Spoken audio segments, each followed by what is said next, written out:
welcome everyone, and congratulations to all the winners of the awards, and also to all the other mutual fund managers that we have in Portugal.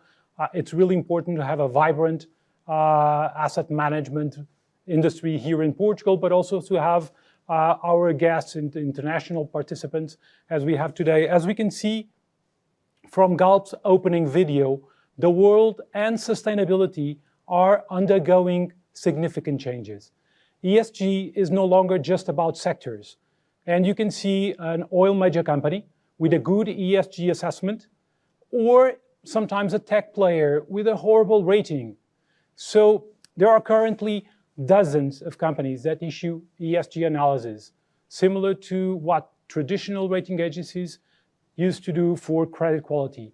And there is a growing scrutiny over sustainability, which can increase or take away market access for issuers.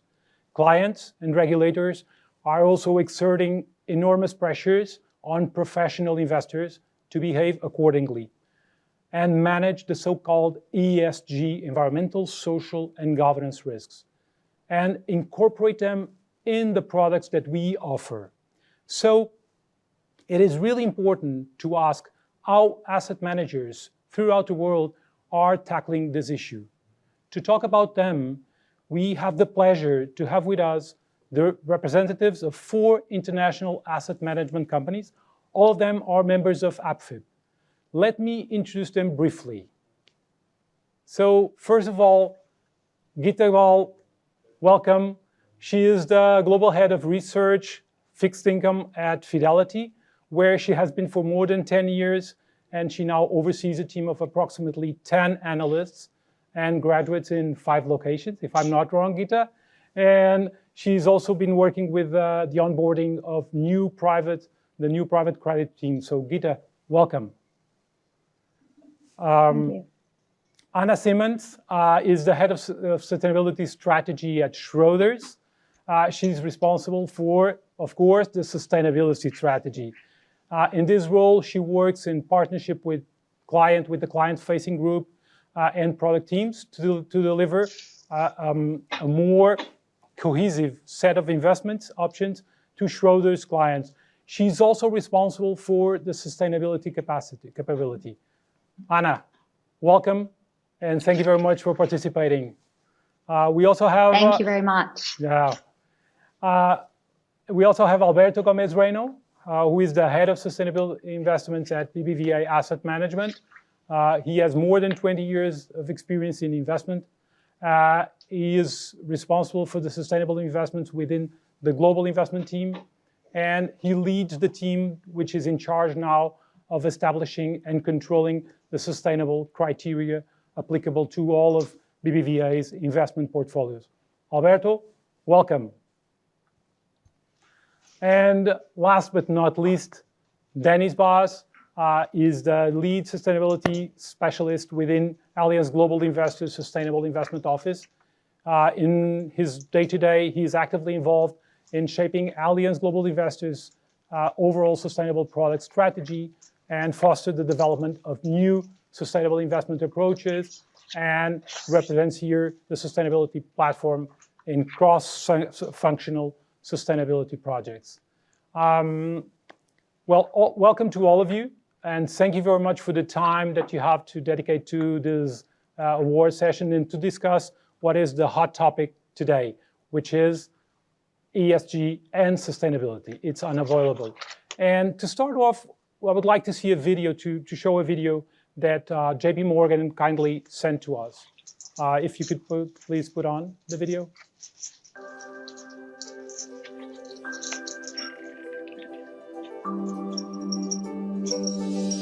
Why do individuals invest? Increasingly, not only for their financial future, but for a sustainable future for us all. Every year, more and more investors choose to invest for positive change. In the environment and society, as well as for their financial goals.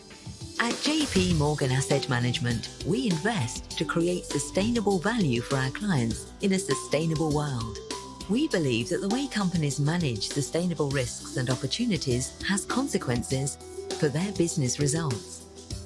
That's why we've integrated environmental, social and governance or ESG factors across our active fund range and offer a broad range of dedicated ESG integrated and sustainable solutions.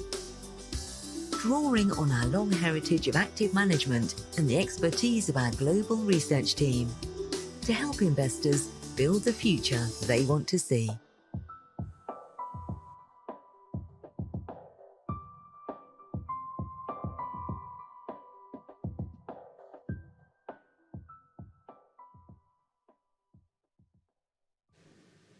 Yeah, so JP Morgan Asset Management is talking about what we as an industry have been doing for some time now.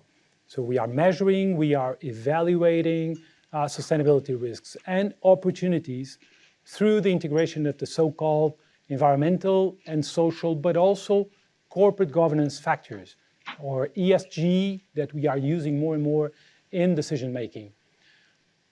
In fact, in the asset management industry, we are trying to perceive to what extent our returns and risks in our investments can be affected by ESG events or issues, which means that we need to have access to them.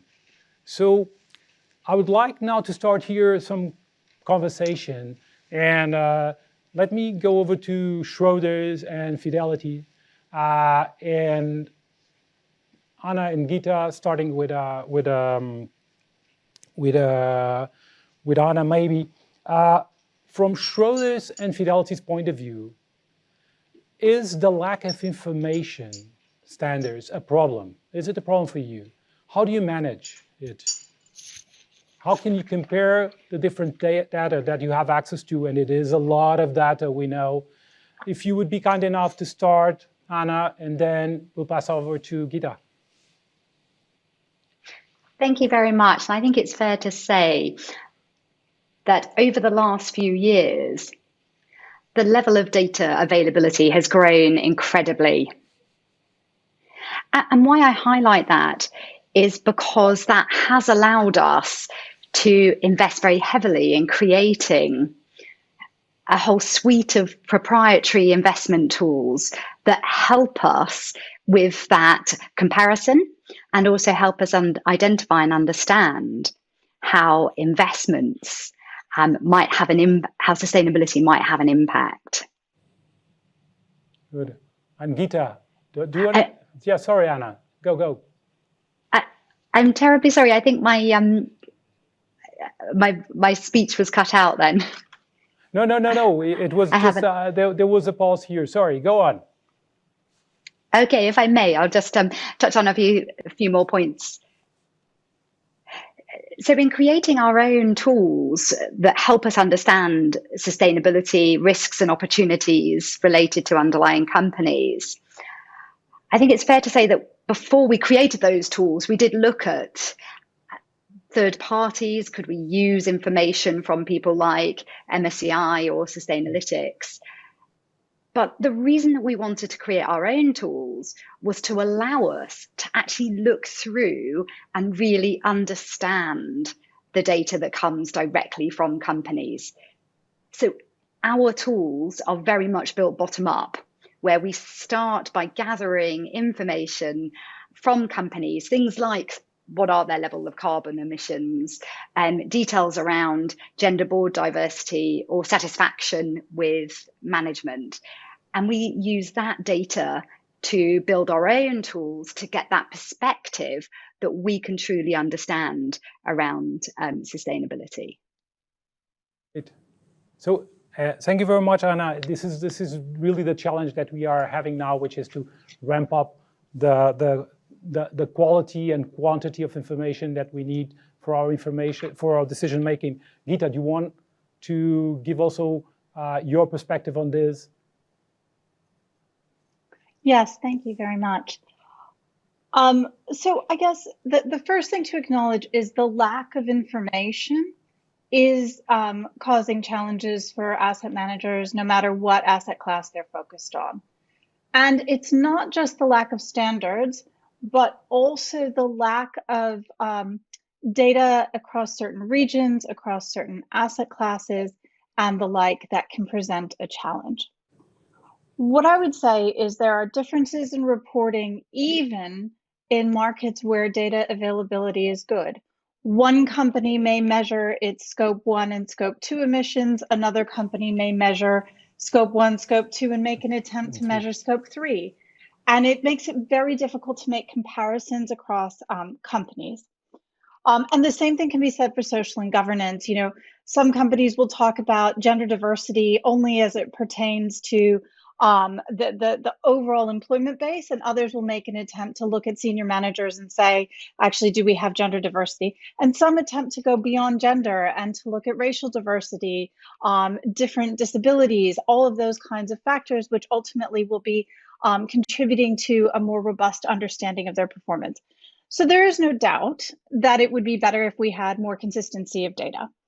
I think there are a few points to make that are incredibly positive. So the first thing is when you are at an asset manager like Fidelity, where our sustainability is embedded into our investment research analyst team, we are talking to companies every day about what they can do to present their information more clearly, what information we're looking at. And I think that we've seen a remarkable change, particularly in the last 18 months. And obviously I'm focused on fixed income, but especially in fixed income markets where the quality and quantity of disclosure has improved significantly.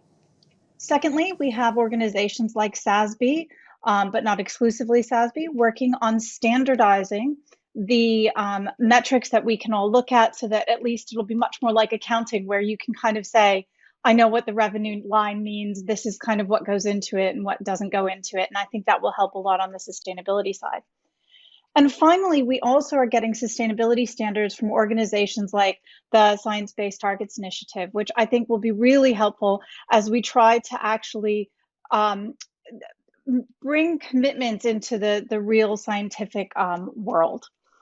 But the point that I want to make is no matter how much data is available, no matter how much, how many standards are kind of presented out there, even if we think about something that has been established for many, many years, like accounting, different asset managers, different analysts, different investors interpret the information they're provided with differently. And so we still have an opportunity to differentiate ourselves, to engage with companies, and to really make a difference, even when we get to the stage where all that information is available. Well, amazing, precisely. So, and talking about initiatives, by the time we finish this conversation between us, there will be another initiative, I'm sure, throughout in the world, because there's one every day. So if you have not joined one, you will be able to today. So let me grab this what the two of you said. Thank you very much. And about the availability and quality of information, and pass on to Alberto and to Dennis, who are coming from BBVA and Allianz, two European, originally from Europe. And there's a belief that the way that companies manage their sustainability risks will have a consequence on their business results. But in order to do this, we need information.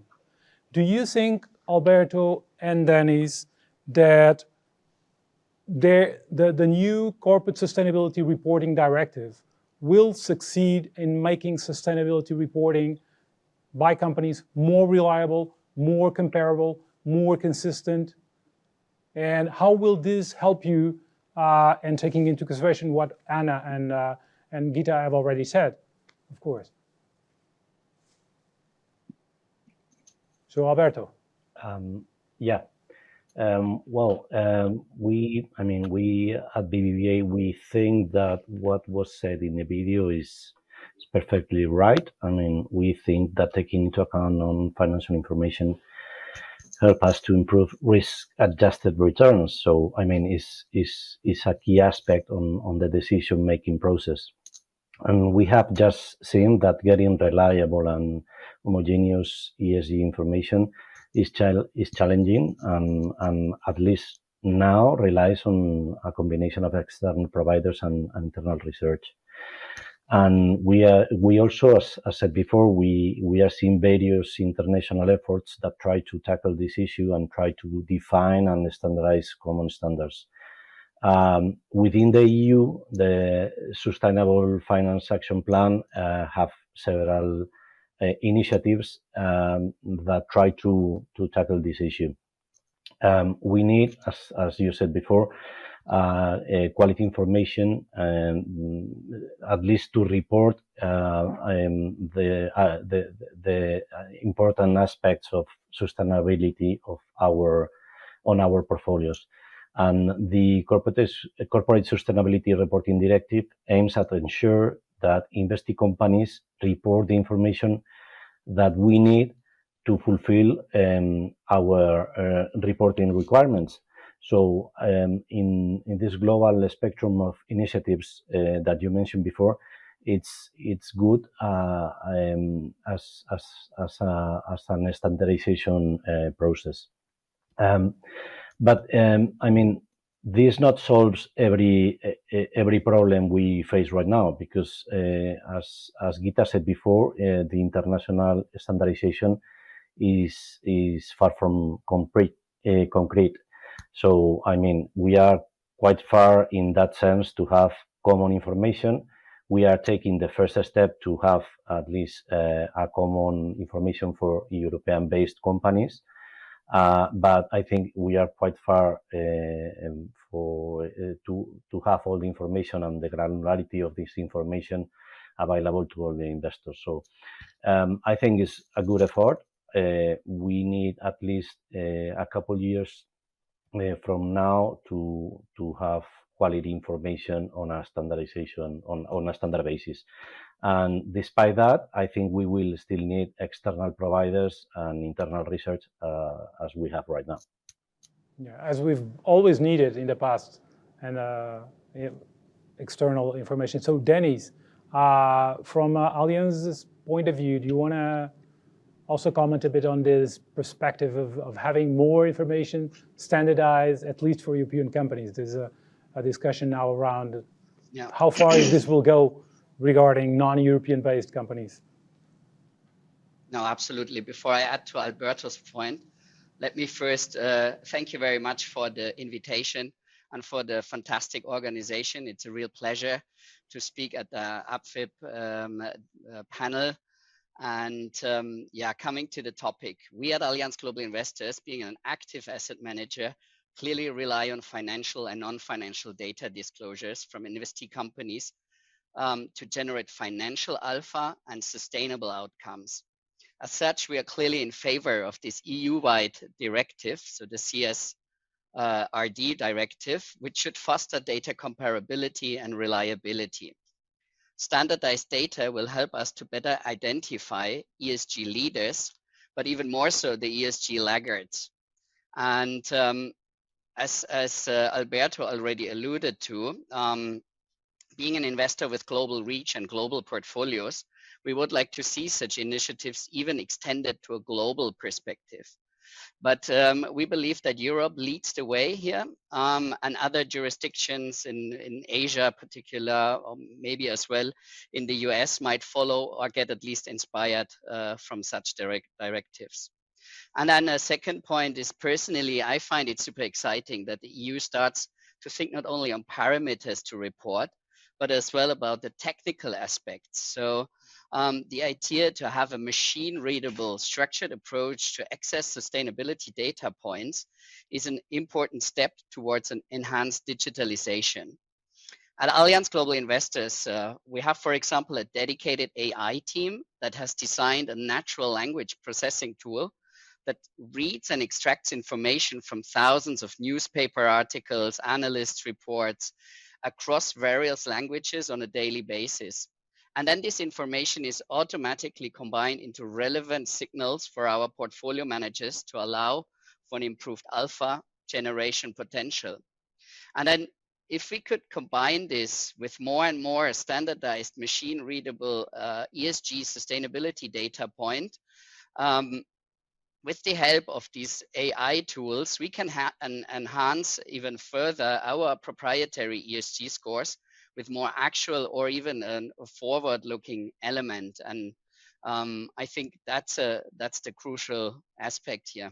Yeah, true. And so this AI is our new competitor. So we are now not competing anymore with each other. We are collaborating, and we are all facing the big competition of AI and ML, machine learning. All of us are using it, and we know how important it is, especially in sustainability.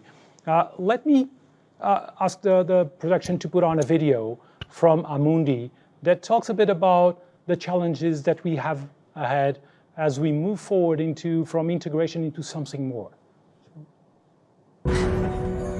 Globalization and progress, robotization and the labor market, artificial intelligence and education, taxation and redistribution. We move forward, we make progress, we get nowhere, we go backwards. We innovate and offer you our services.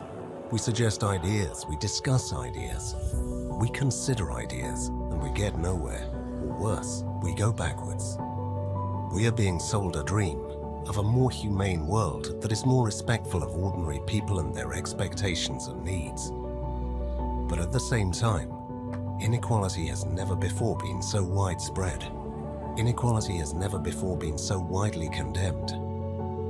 Income, education, health, diversity, environment, all these things are affected.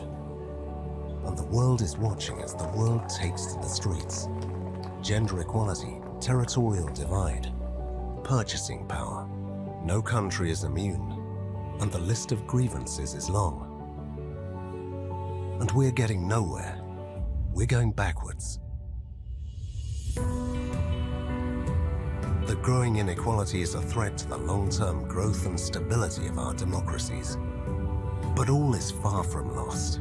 As people are becoming more aware, politicians and business leaders are taking the issue seriously so that our society can move forward and continue to make progress.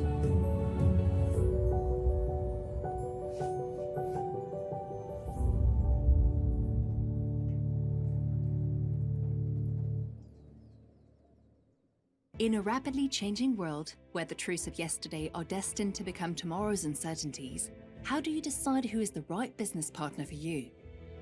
At Amundi, our objective is to be a trusted partner, working every day in the interest of our clients and society. This principle has inspired our activities for over 10 years. We pay close attention to the needs of each and every client and offer the investment solutions most suited to them. We share our understanding of the world with them through the expertise of our investment professionals. We are committed to responsible finance and investment processes that incorporate environmental, social, and governance criteria at their very core. We work with the world's largest institutions, putting environmental transition within the reach of everyone. And we are present across the world, close to our clients. This is how we earn your trust on a daily basis.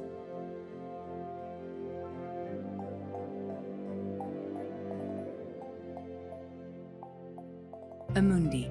Confidence must be earned.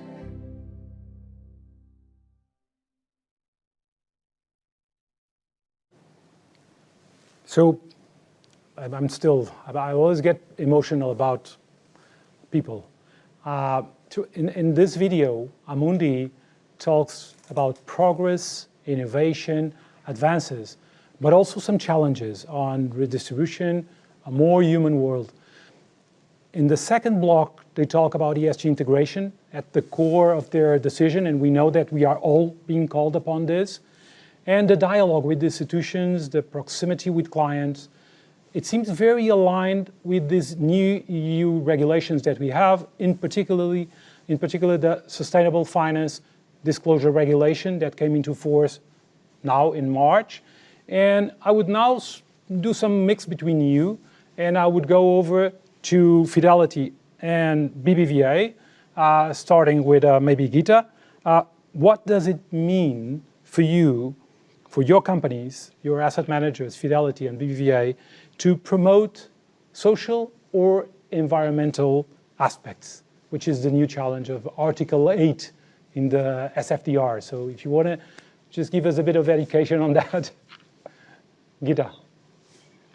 Promoting social or environmental aspects means nothing less than integrating our sustainability values into everything we do. It means looking at our investments, of course, but it also means setting internal targets, commitments to net zero, commitments to diversity, and it also means supporting the communities in which we operate, to name just a few of our own goals. From our investment philosophy, it means integrating ESG into our investment process in a way that is authentic to the characteristics of the firm. For example, it means tapping into our large cross-asset global investment analyst team to evaluate companies and countries on their sustainability credentials, rather than relying solely on the sustainable investing team. It means creating our own proprietary ratings, which are owned by our investment analysts. It means believing in a philosophy of engagement over exclusion, because it is the only way to make real change. Are we perfect at everything we do? Of course not. So it means putting ourselves under the microscope, examining what we do, and figuring out how we can evolve and improve in this rapidly changing segment of the marketplace.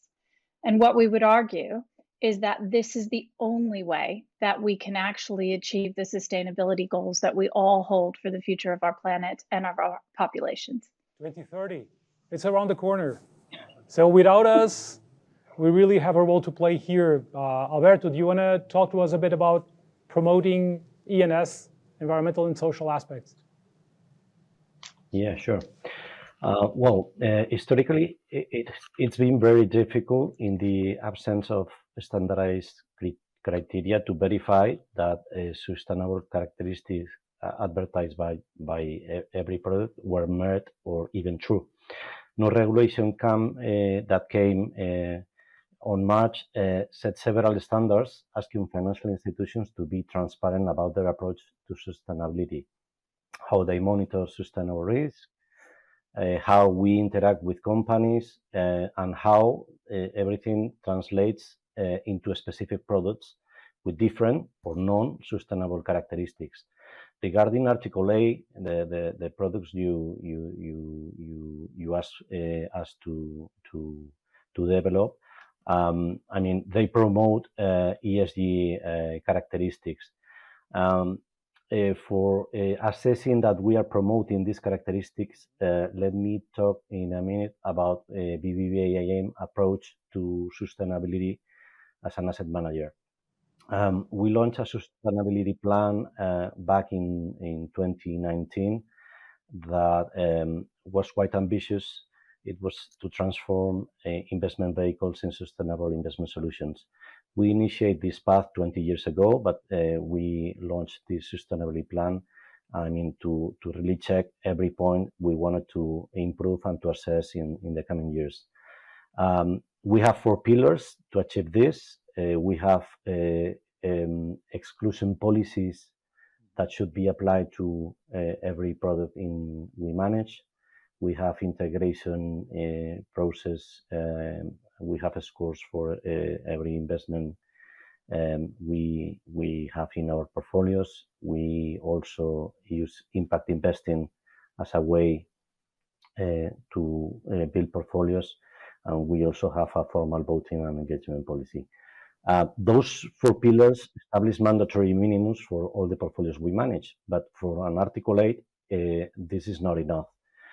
For an Article 8 fund, what we see is that the application of these pillars, together with every climate objective you may define, if you want, should be easily traceable and could be checked through corresponding reporting, whether it's regulatory or not. I mean, we want to be fully transparent with what we do. So we are promoting any specific aspect. It should be clear in every information we produce that, or anyone can check that it is true. So, and we also in the past months, apart from using, I mean, the traditional ESG information that is probably more focused on risk control, we are moving towards impact investment, which is probably a more active way of investing portfolios regarding sustainability factors. And reaching the goals, as Gita was if we want to reach the Sustainable Development Goals, we really have to have an impact also.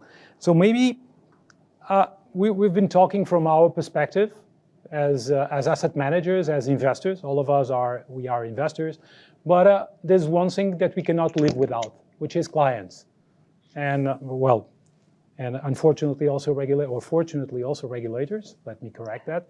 And in the beginning, the chairman of APFIPP was talking about the big growth that we're witnessing in the Portuguese market. So there is interest from clients, and I would like to hear from you, Dennis and Anna, from Allianz and Schroders' point of view.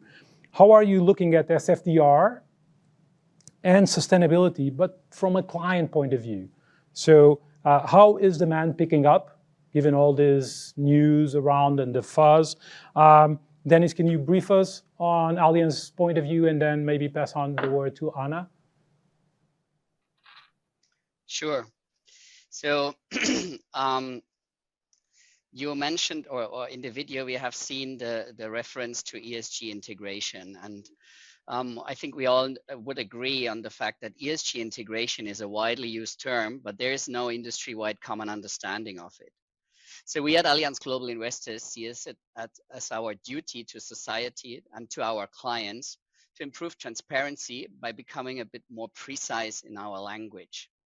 And that's why we have started to categorize our offering alongside 3 different categories of sustainable investment strategies. And so far we have found that this categorization is very helpful for our clients to better understand what the differences are between the sustainable investment strategies and guide them then to their desired outcomes. So the first category is about ESG risk management. That means basically that our portfolio managers are aware of ESG tail risks in their portfolio. In addition, they have information on principal adverse impacts, such as CO2 emissions, water usage, and so on. Then for low ESG rated companies, the portfolio manager has either to divest or explain why she thinks that the return expectation compensates for the risks.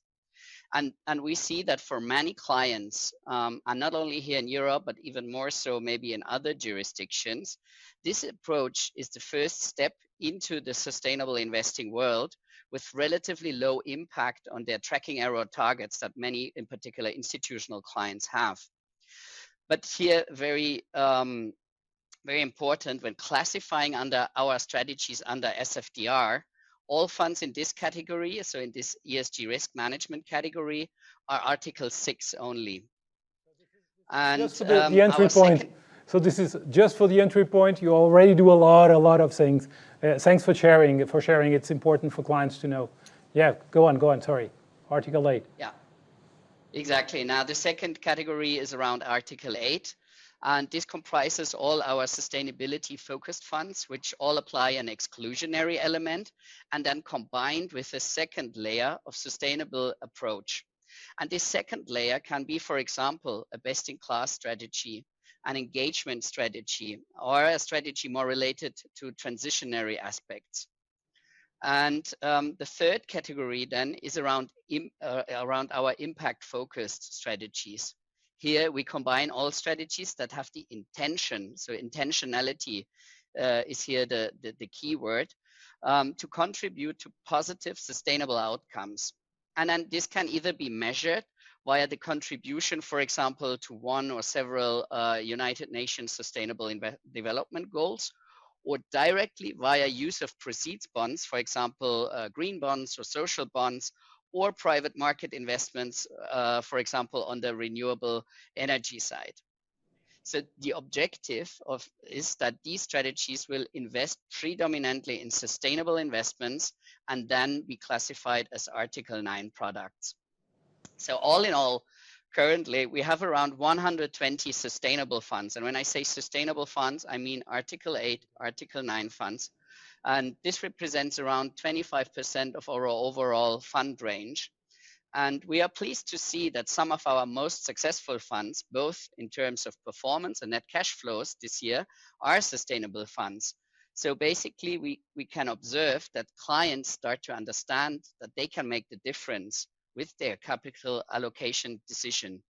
And I think this is a really positive aspect that we see. Yeah, amazing. This is one of the big motivations that we have as an industry, which is we know we can integrate, we can promote, and we can even have impact with limited or sometimes almost no impact on the return or risk profile of our products. So this is quite an insightful thing. Thank you very much, Dennis, and congratulations on your categorization of 20+% of your offering already. Anna, do you want to give us your input on this? How Schroeder is approaching this? Absolutely. And if I may, I might start out by what we're hearing from our clients and then translate that into what that's meant for our own approach around SFDR. Each year we undertake surveys across both our institutional and also our retail clients to understand their broad approach around investment, but specifically we ask questions about sustainability. And what we've seen over the past few years is a sort of uptick, if you like, in the focus on sustainability.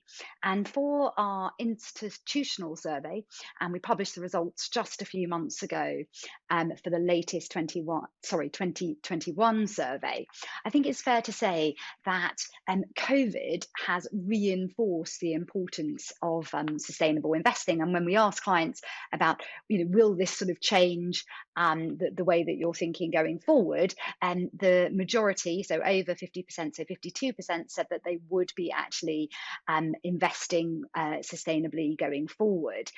What's driving that? And I think this is really important. For the first time, we asked about the impact that clients could have on people and planet. And that was the primary reason that the institutional clients highlighted.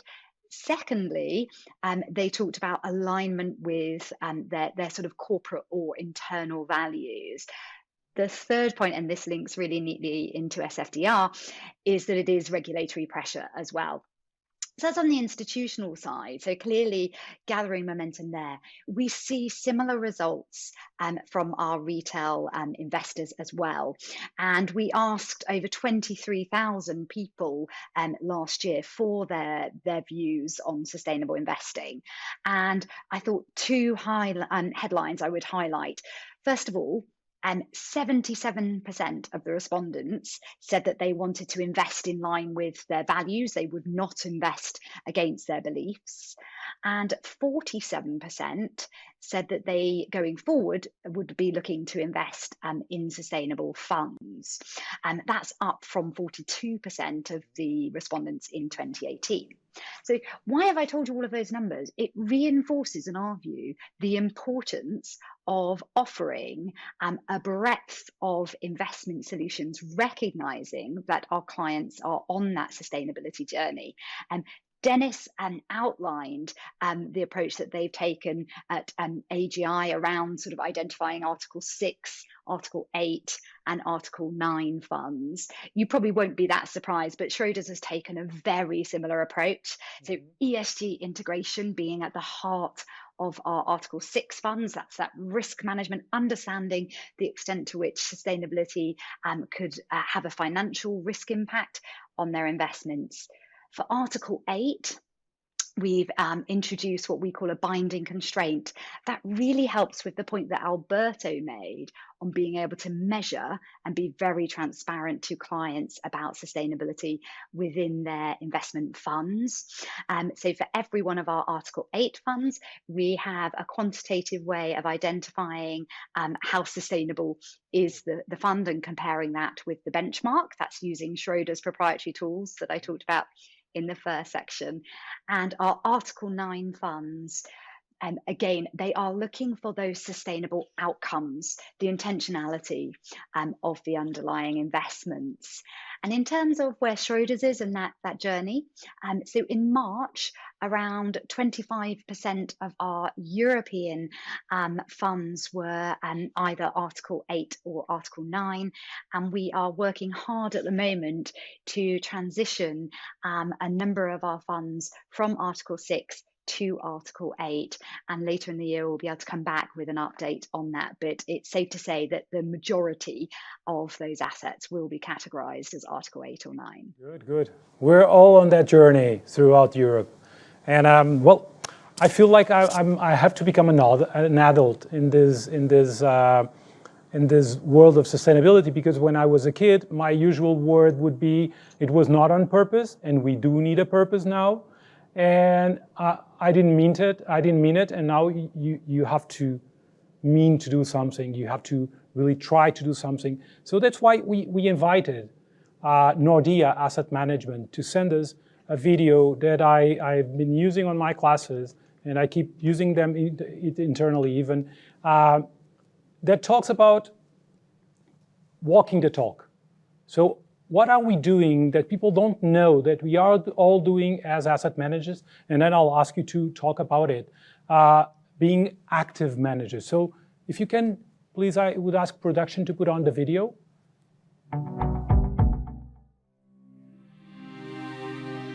On the 25th of January 2019, a tailings dam collapsed in the Brazilian municipality of Brumadinho. The tailing dam collected wastewater from a mine operated by the Vale Mining Company. The consequences were disastrous, with more than 235 people killed.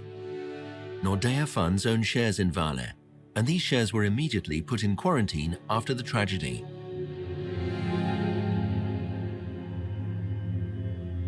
Senior ESG analyst with Nordea Asset Management, Arvinda Tivana, is in Brazil along with two colleagues to assess what the next step should be.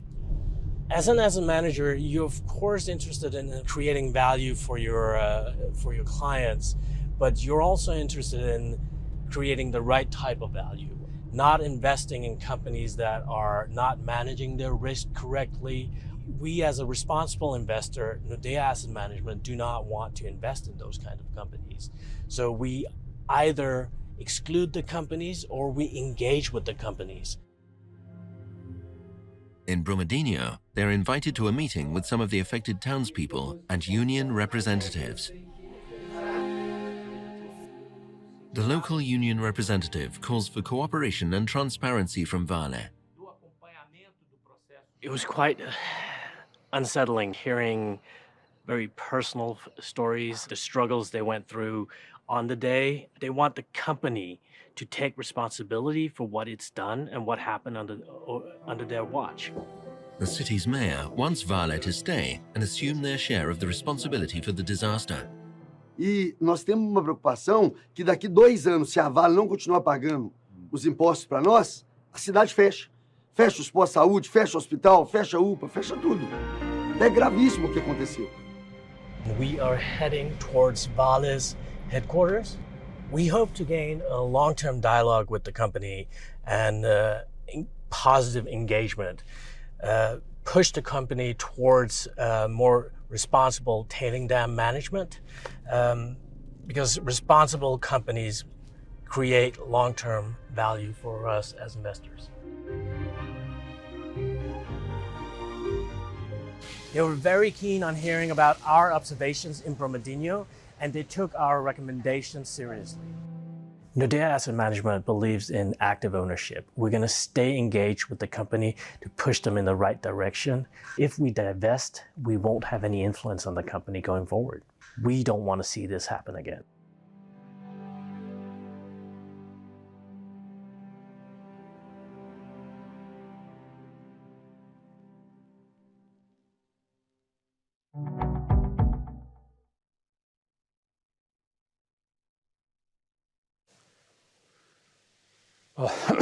Sorry. No matter how many times I look at this, it is always really touching for me to look at how Nordea as investment professionals, and we see ourselves in this situation a lot of times. They sit, they mourn with the local community in Brumadinho. But I think that the cornerstone of this video is the final outcome. Nordea is not actually, they are not selling, they are not divesting from the company, but they are rather engaging with the company and making the company change.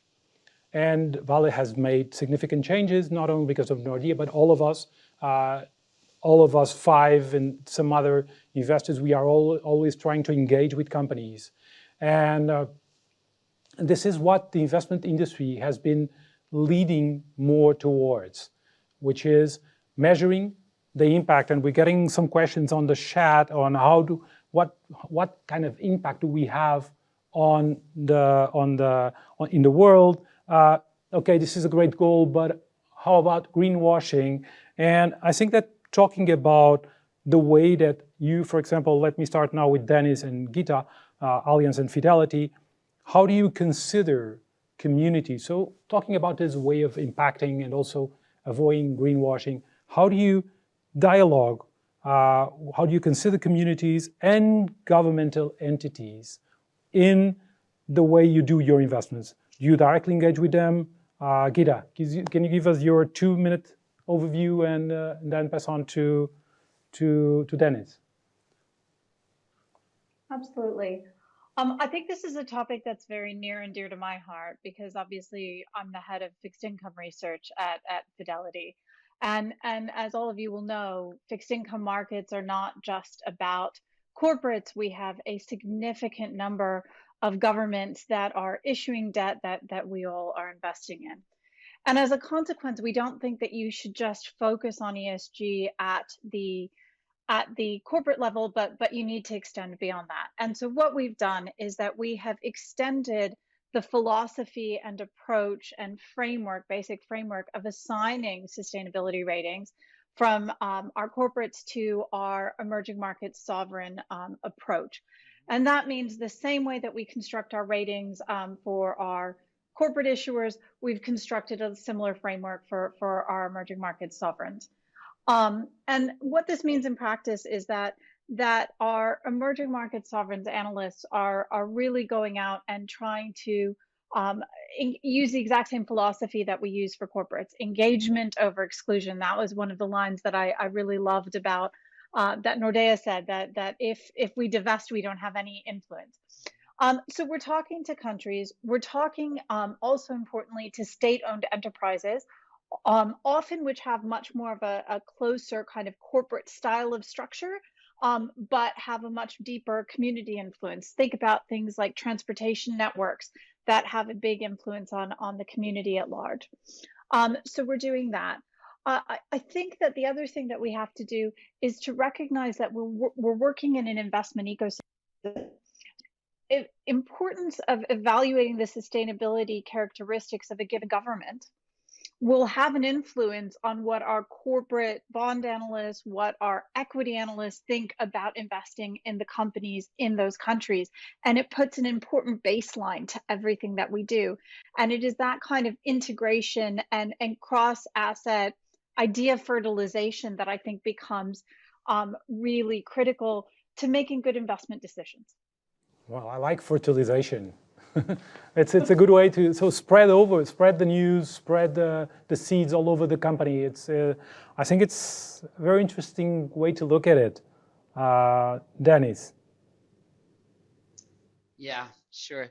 So basically the reason why I'm here today and not Matt Christensen, our global head of sustainable and impact investing, is because he is currently in Africa this week. So on a due diligence trip for our private equity investments there. So that's an example that we obviously check regularly from time to time on our investments really on site. And the way we typically structure these private market investments in frontier countries is via a blended finance structure. So that means we launch a vehicle, make it accessible to investors, but the selection of investments, there we get advice from development finance institutions, such as the European Investment Bank or the KfW here in Germany. It's because these organizations really have people in those countries and have the expertise on the ground that we don't have. But however, we see it as our obligation to make sure that ESG risks are monitored and that the companies and projects are managed really to the highest standards in terms of environmental and social aspects. So we typically don't do direct engagement on the community level, but we set the standards and monitor that they are adhered to. Oh, great. Very insightful. I'm actually going to copy a couple of ideas there. We are all, I think. So very good. The Sustainable Development Goals, on top of them, they have the SDG 17, which is the partnerships for the goals. And I think what you mentioned there is pretty much in line with that, which is partnering with NGOs or development institutions to help us out. So maybe let me go over to BBVA, Alberto, and to Schroders, Anna, and ask the following. How are your asset management companies dialoguing with investee companies, so the companies that you invest in order to make them change? In particular, when it comes to transition activities in your portfolios. Alberto, if you want to start, and then we'll pass on to Anna. Yeah, sure. Sorry. In our case, until 2 years ago, our engagement activities were focused on collective initiatives rather than individual engagement with companies. We started a couple of months ago to do these initiatives, and the way we approach it is diverse. We have an ESG rating, and the lowest rated companies are not suitable for investment in most of our portfolios. Despite their regulatory classification, doesn't matter if they are 6, 8, or 9. But in the case that we are already invested in some of these companies when it is downgraded to the lowest ESG rating, we establish an action plan and we do engage with the company just to check if there's a controversy on a specific issue we want to focus on. So we establish an action plan and we follow it in the coming months. So I mean, this investment is not the initial decision. We engage with the companies. They are not much. I mean, only a few of companies, but we tend to focus this kind of engagement with controversies regarding several specific issues. When we talk about transition activities, I mean, we are more constructive in this field. Why? And let me explain myself a little bit. Most of our clients are corporate pension funds and institutional clients that are whose economic activities are on these transitioning activities. So their business models are changing. Regulation is pushing a lot at their businesses. So what we want to understand is that they have plans to manage their business in a different way, and they are setting a specific target to do it so. We are not friends of very wide exclusion policies regarding activities, because we think this is not the perfect way to help companies to overcome their problems. I think that's mainly all. No, great. I think that this is the topic. A lot of people look at us, investment industry, and when they hear about ESG and sustainability, they think that we are dumping companies. And it's the opposite. We're really trying to help as a group and individually also within our companies, with individual and collective engagements. We're trying to help companies make this transition with us, with our capital, with our funding. And Anna, I'm going to let you close on this. I was trying to see if we had a couple of minutes more, but I just got from the production the word that we are on time. So Anna, do you want to talk a bit about the way that Schroeder is acting there on the engagement front? Thank you, and I'll keep my comments brief in light of the time challenges. But if I may, I wanted to start out by highlighting a comment that Geeta made in relation to the Nordea video, which is exactly the same element that I wanted to highlight, the focus on engagement and the fact that if you do divest, you don't have the ability to influence a company. It's fair to say that active ownership has been at the heart of Schroeder's approach to sustainability for over 20 years. So we've been an active owner of the companies we invest in for that entire period. And we see the sort of position on how we act as an owner as important as the decision making that went into an investment decision that led us to own that company. We engage, as you would expect, on a whole host of topics. Last year, we engaged on over 2,000 companies globally. So our reach is both global and increasingly it's global. What I would highlight, and if I may, I know you wanted to pick up on some of those transitional elements. So if I just focus a little bit on some of the engagements that we've been having around climate. This has been one of the areas of focus for our engagement program over the past few years. And two areas that I thought might be interesting was to pick up on the influence that we can have directly on companies establishing their own net zero transition plans. So earlier this year, we wrote to the chairman of the FTSE 350, so that's some of the largest companies in the UK, and asked them to send a detailed and costed plan on their transition and their alignment to a net zero world.